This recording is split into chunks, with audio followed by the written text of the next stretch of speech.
So you got 5 new craftable weapons for Natlan. Should you use your precious and rare billets to craft them or not? In this video, we're going to review them one by one, see in which scenarios and which characters can use each weapon, and hopefully make you decide whether you go for them or previous weapons. Before we continue that though, if you're planning to pull for any characters in Natlan, you're going to need a lot of Primo Gems and Genesis Crystals. The best safe and cheap way to buy them is going to be throughout Lootbar GG. Lootbar is going to be a very safe and secure top-up website where you can buy different games currencies, including Genshin Impact. If you want to buy from there, you'd want to click the link in the description. You go to the website, choose the game, for example Genshin Impact, and then choose an offer. For example, this offer here is going to cost me around $50 in the official game store. On Lootbar, it's going to cost me $43.23. That's around $7 or 15% saved. And with coupons, you can have even more discounts. With Lootbar, you can save up to 20% when buying your Genesis Crystals. But yeah, you just want to choose your offer, enter your user ID and region, make sure they're right. Click on top up now, enter your payment information, and then just click on proceed. After you do that, you just want to wait a couple minutes and then open up your game, and the Genesis Crystals are going to be there. Those are some reviews from their website. They're very safe and secure. Use the link in the description to get your Genesis Crystals from Lootbar now. Alright, so back to the video, starting off with the sword. It's going to be called Flute of Ezpital, I think. But yeah, either way, it's going to have kind of a low base stack and then a super huge defense substat. It's going to have 69% defense at level 90. It's not funny, why are you laughing? But yeah, anyways, it's just a regular, low base stack and then a huge substat. And then the passive is also going to be giving you defense after you use your elemental skill. At refinement 1, it's going to give you 16% defense for 15 seconds. And at refinement 5, which is fairly going to be like pretty common because it's a free-to-play weapon. A lot of people can get it to R5 if they really want to. It's going to give you 32% defense for 15 seconds. So it's going to give you more than 100% defense from this weapon alone. This sword is going to be super good for any character who needs defense. So knowing that, moving on to characters, just sword users here, we're going to look for characters who can use defense. That's pretty much it. This sword is just like pretty much a defense stat stick. From all the sword using characters here, the only 2 characters who use defense and benefit from it are going to be Albedo and Chiori. Albedo is going to scale off fully with defense. All of his hits and stuff like that are going to be defense. And defense in general is going to be super good on him. It's pretty much all he wants. So this sword is definitely going to fit Albedo pretty well. I'm not sure how it's going to compare to like his normal options. For example, like the Freedom Sword or like Cinnabar Spindle and stuff like that. But it's definitely going to be a decent sword on Albedo. If you don't have any swords, you could definitely use this sword on him. With Chiori, she's also going to need defense. She's going to scale off with both defense and attack, but mostly with defense. You want to build defense on her, so having a sword that can give you more than 100% defense is definitely pretty good. I think it's going to be at least an A tier or even S tier weapon for her, especially because she doesn't have that many good weapons anyways. So yeah, this sword is just simply defense stat stick. Any character who needs defense right now or in the future is going to be good with this sword. Right now it's only Albedo or Chiori. If you have them, you can craft this sword. If not, just skip it right away. It's not really going to be the good sword for any other character. Now moving on to the claymore, it's going to be called the Earth Shaker. It's going to have a high base stack for a 4-star claymore. It's on the higher side, and it's also going to have an attack substat. Kind of a small substat, around 28% attack at level 90, but it's also pretty decent, especially with the high base stack. It's going to be pretty good. Now for its passive, it's after a party member triggers the pyro-related reaction, the equipping character's elemental skill damage is going to be increased by 16% for 8 seconds, and it can be triggered even when the triggering party member is not on the field. At refinement 5, is going to give you a 32% elemental skill damage bonus. So yeah, pretty much you just need a pyro on your team who can just be doing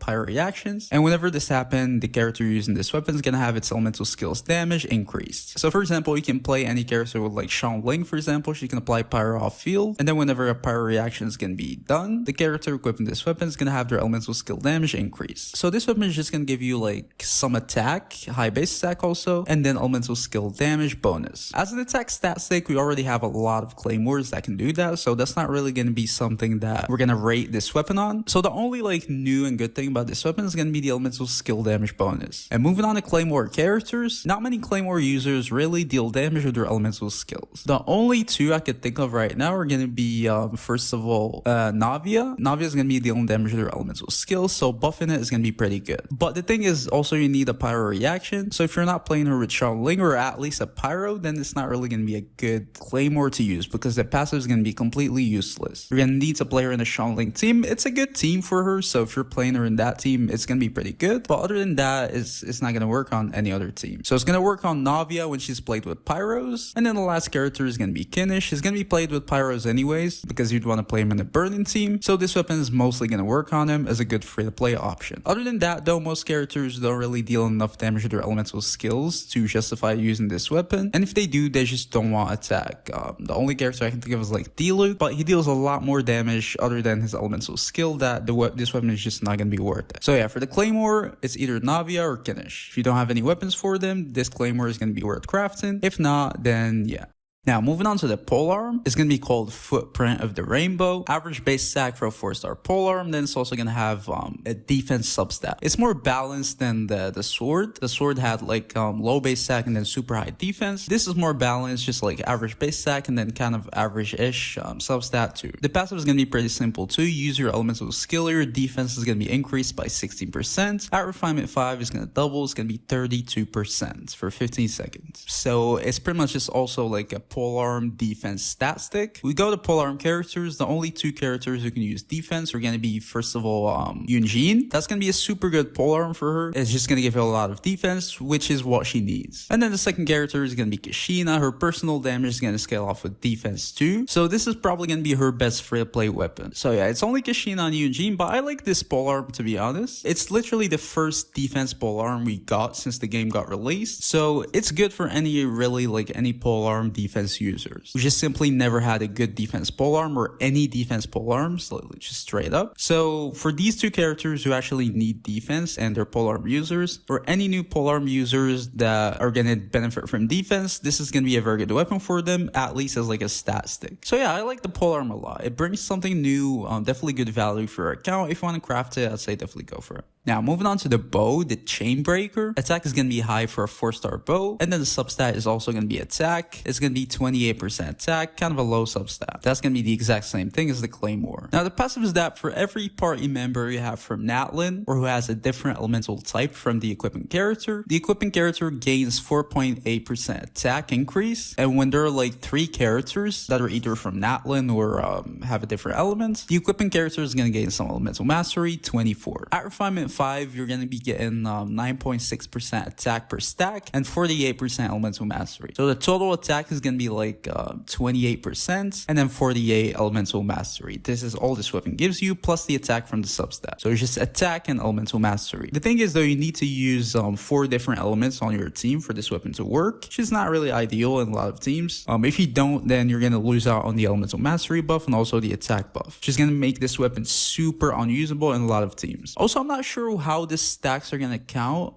because it can give you a stack when the character is from Natlan or when the character has a different element. So what if the character is from Natlan and has a different element? Can you get like 2 stacks for a character, or is the maximum 3? I'm not sure. I would assume it's just like 3 maximum stacks. A character can only activate 1 stack. I'm not sure. If that's not the case, then it's going to give you much more attack, but it still doesn't really matter as much though. At the end of the day, this weapon is just like an attack stat stick. That's the main thing, and it gives you some elemental mastery in rare circumstances. So moving on to bow characters, for stat sticks, for like attack stat sticks, we already have enough. We already have like good attack stat sticks for a lot of characters, so I wouldn't really say that's a good thing to go for on this bow. The main thing is the elemental mastery, and you're not really gonna always get it. The only character I can think of who can use this weapon fully is like Ganyu and like a melt team and some other characters who have different elements. For example, like a burn melt, something like this. But other than that, I cannot see a character that needs like attack and elemental mastery and can be used in like a team with like complete different elements. So yeah, I don't think this weapon is gonna be like super good in a lot of characters. It's gonna be like a B tier weapon in a lot of characters. That's just like an attack stat stick. But other than that, it's nothing really special. I don't really like the bow that much, at least right now.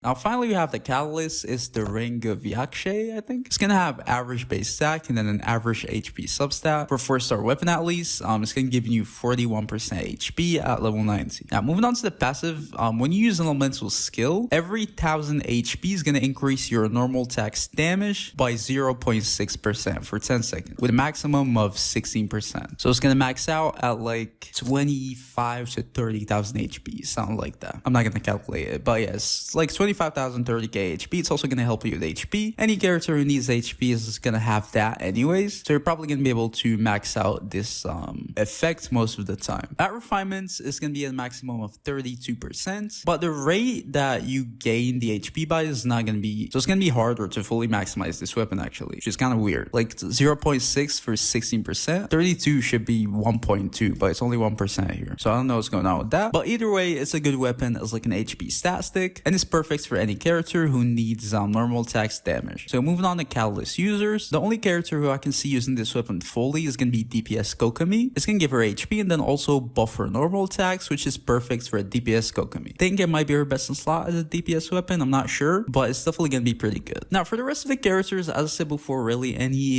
character who needs like an HP weapon, this weapon is going to work great on them. Now we already have like the prototype Amber and stuff like that, so it's not necessary to craft, but yeah, it's another HP stat stick, so you can use it on like Barbara, for example, Molani, Neviette, any character who needs HP, this is going to be a decent weapon on them. It's going to give you the same amount of HP with the prototype Amber, but no energy, so it's technically worse. And I don't think there are many other characters who can use the normal attack buff. So I think DPS Kokomi is the only one able to use this weapon fully. Either way though, I still think it's a decent weapon. I prefer prototype Amber because it's just better, gives you the same amount of HP and then more energy for most characters, but it's not a bad weapon. And yeah, tell me which weapons are you going to be crafting. Don't forget to leave a like, subscribe to the channel. I'll see you guys in the next video. Peace.